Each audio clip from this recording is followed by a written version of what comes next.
Assalamualaikum warahmatullahi wabarakatuh. Kembali lagi bersama saya Muhammad Faisal Pratama sebagai pengajar pendidikan agama Islam di SDN Cipayung 3. Nah, hari ini kita akan mempelajari tentang kisah teladan Luqman.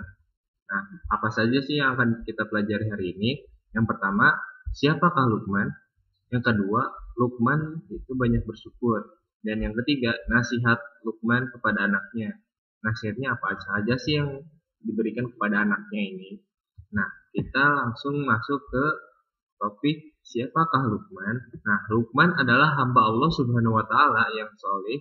Ia tidak menerima kenabian, tetapi menjadi seorang ayah pilihan Allah Subhanahu wa taala. Nah, Luqman ini bukan nabi, bukan rasul, tetapi Luqman ini orang yang sangat bijak, orang yang dipilih Allah Subhanahu wa taala menjadi orang yang sangat saleh seperti itu. Nah, Luqman ini berasal dari bangsa Habsyi, berasal dari kota Sudan. Nah, Luqman adalah anak dari Baudra bin Nahur bin Tareh, dan Tareh bin Nahur merupakan nama dari Azar, ayah Nabi Ibrahim alaihissalam. Nah, berarti Luqman ini satu keturunan dari Nabi Ibrahim alaihissalam. Luqman hidup selama 1000 tahun. Umurnya Luqman ini selama 1000 tahun. Nah, kita kita aja rata-rata 60, 70, 50, 40. Nah, Luqman ketika zaman itu hidup selama 1000 tahun. Ia menjadi guru Nabi Daud alaihissalam sebelum diangkat menjadi nabi. Nah, Luqman ini menjadi guru Nabi Daud alaihissalam seperti itu.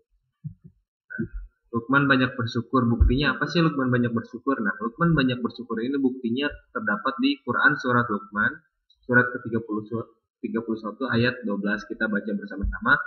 Walaqad atayna Luqmanal hikmata an ishkur lillah wa may yashkur fa innama yashkuru li nafsihi wa man kafara fa innallaha ghaniyyun hamid. Dan sesungguhnya telah kami berikan hikmah kepada Luqman, yaitu bersyukurlah kepada Allah, dan barang siapa yang bersyukur kepada Allah, maka sesungguhnya ia bersyukur untuk dirinya sendiri. Nah, ketika kita bersyukur, sebenarnya kita bersyukur itu buat kita diri sendiri. Ketika kita beribadah, misalkan kita sholat itu kan bentuk dari kita bersyukur kepada Allah atas segala nikmat yang telah Allah berikan pada hari itu. Jadi bersyukur itu ya kembali kepada diri kita sendiri. Ketika adik-adik bersyukur nih, nah bersyukur itu berarti adik-adik ya bersyukur atas diri adik-adik sendiri, atas kesehatan adik-adik, atas rezeki adik-adik, dan apapun itu. Jadi apapun yang adik-adik panjatkan syukur kepada Allah, itu kembali lagi kepada diri adik-adik seperti itu. Dan barang siapa yang tidak bersyukur, maka sesungguhnya Allah maha kaya lagi maha terpuji. Nah, Luqman banyak bersyukur. Pelajaran yang dapat diambil dari Quran surat Luqman, surat ke-31 ayat 12 adalah Luqman adalah seorang hamba Allah Subhanahu wa taala yang telah dianugerahinya hikmah, yaitu selalu bersyukur. Nah, salah satu hikmah Luqman yaitu adalah selalu bersyukur. Syukur adalah berterima kasih kepada Allah Subhanahu wa taala atas segala nikmat yang diberikannya kepada kita. Nah, jadi syukur itu adalah bentuk dari terima kasih kita kepada Allah Subhanahu wa taala, yang mana terima kasihnya itu kembali lagi kepada kita seperti itu. Nah, Allah Subhanahu wa taala menganugerahi Luqman ketaatan beribadah kepada Allah Subhanahu wa taala, memiliki perasaan halus, akal pikiran dan pengetahuan yang luas. Nah, nasihat Luqman pada anaknya nasihat yang pertama yaitu jangan musyrik. Tercatat di Quran surat Luqman, surat ke-31 ayat ke-13. Kita baca bersama-sama. A'udzu billahi minasyaitonir rajim. Bismillahirrahmanirrahim. وإذ قال لقمان لابنه وهو يعظه يا بني لا تشرك بالله إن الشرك لظلم عظيم. Artinya, dan ingatlah ketika Luqman berkata kepada anaknya di waktu ia memberi pelajaran kepadanya, hai anakku, Janganlah kamu mempersekutukan Allah Subhanahu wa taala. Sesungguhnya mempersekutukan Allah Subhanahu wa taala adalah benar-benar kezaliman yang sangat besar. Nah, nasihat Luqman kepada anaknya yang pertama yaitu jangan musyrik. Nah,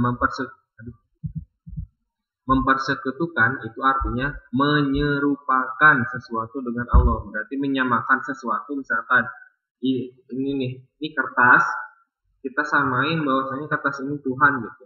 Berarti kita sudah mempersekutukan Allah seperti itu. Berarti kita sudah musyrik karena kita menganggap kertas ini Tuhan, seperti itu. Misalnya, contohnya aja menjadikan matahari sebagai Tuhan lalu disembah. Nah, misalnya contohnya seperti ini kan kertas. Terus kita menyerupakan kertas ini sebagai Tuhan, maka kita sudah musyrik seperti itu. Barang siapa ingkar kepada pemberi nikmat dan karunia yaitu Allah Subhanahu wa taala, maka orang tersebut telah berbuat kezaliman yang sangat besar. Zalim artinya zalim itu apa? Apa sih? Nah, zalim itu ialah kejam, bengis, aniaya dan tidak menaruh kasih sayang, itu namanya zalim. Zalim itu ya bengis, kejam dan sebagainya. Nah, lalu nasihat yang kedua yaitu adalah jangan angkuh dan sombong. Nah, jangan angkuh dan sombong ini terdapat di Quran surat Luqman surat ke-31 ayat 18. Kita baca bersama-sama. A'udzu billahi minasy syaithanir rajim. Bismillahirrahmanirrahim. Wala tusa'ir khaddaka lin-nasi wala tamshi fil ardi maraha. Innallaha la yuhibbu kulla mukhtalin fakhur. Artinya, dan janganlah kamu memalingkan mukamu dari manusia karena sombong, dan janganlah kamu berjalan di muka bumi dengan angkuh.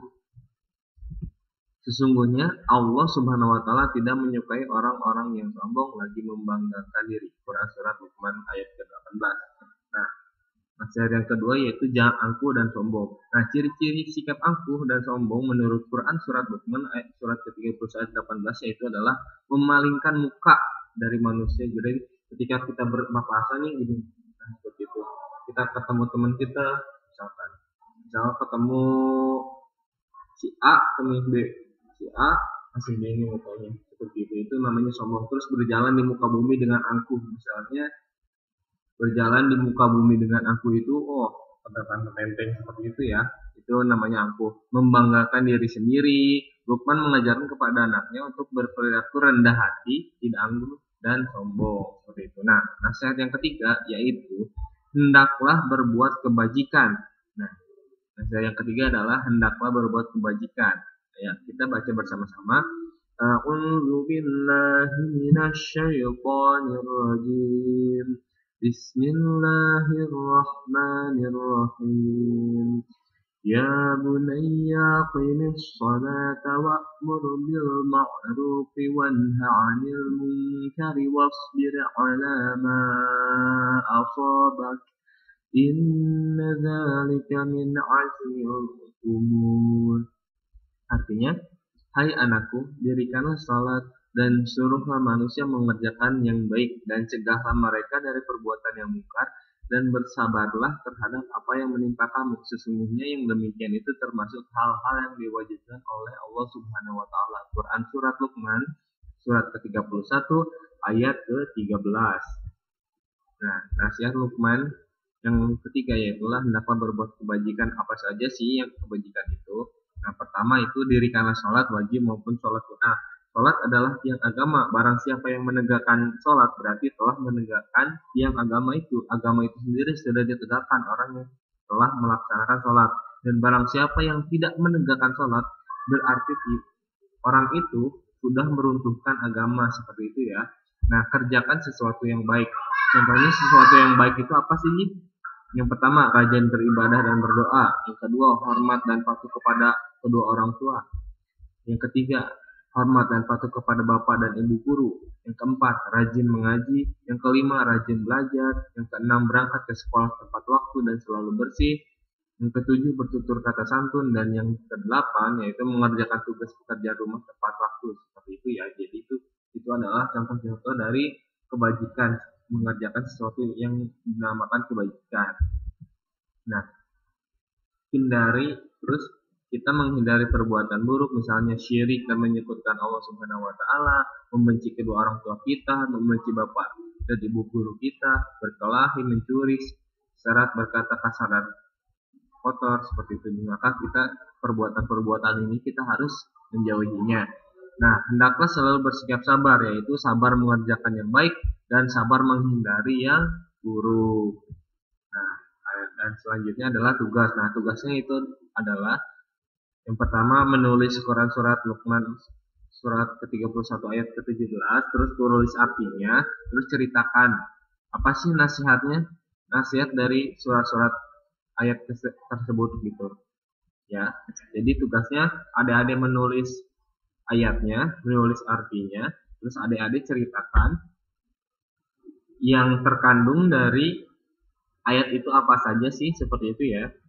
Nah, terima kasih. Thank you. Syukran kasiran. Semangat terus belajarnya. See you later. Assalamualaikum warahmatullahi wabarakatuh.